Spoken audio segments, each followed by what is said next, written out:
For many Americans, freedom is something we celebrate each 4th of July, recognizing our nation's independence from Great Britain. But for others in this country, independence would not come for close to a century later. Most modern textbooks mark the abolition of slavery in the United States with the Emancipation Proclamation in 1863. But the fight for freedom actually continued on for a few more years, leading to a day we now recognize as Juneteenth. While the full story behind how this country's African-American ancestors shed their shackles has gone unspoken in many classrooms, students not only need to know the history of the United States, they need to understand that it is also part of their history, even if they themselves are not African-American. Juneteenth is something that's always covered in Dr. Robin Chapdelain's classroom. We will never understand the plight of African-Americans today in U.S. society if we don't take seriously our past and the struggle of African Americans. January 1st, 1863, Abraham Lincoln's Emancipation Proclamation takes effect, freeing those enslaved in the Confederate States. Union soldiers spread the news by reading the proclamation on plantations as they marched across the South. But in some states, that message wouldn't be heard for more than 2 years.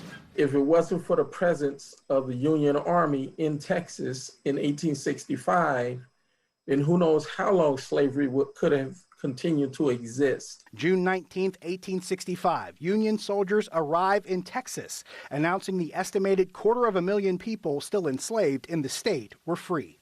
So Juneteenth became that Texas thing that spread throughout the rest of the country and sort of took on the past freedom celebrations of Haiti, the slave trade, the British West Indies, and so forth, and sort of wrapped all that up into this Black freedom celebration. However, the complete reckoning of slavery would not come for another 6 months, when the 13th Amendment was signed into law. But with freedom came a new battle for equality, a fight that continues today, now with a renewed focus on the inequality of the criminal justice system. 1/4 of all people incarcerated in the world are right here in the United States. And yet we are looking at Juneteenth as a day of freedom. We have to also be reminded that we are not just acknowledging what had taken place in the past, but what is current in our society.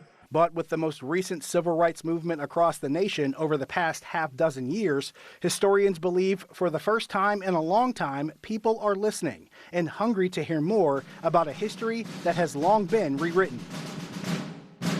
Juneteenth was recognized in several states for many years, but it didn't become an official federal holiday until 5 years ago when President Joe Biden signed it into law in 2021.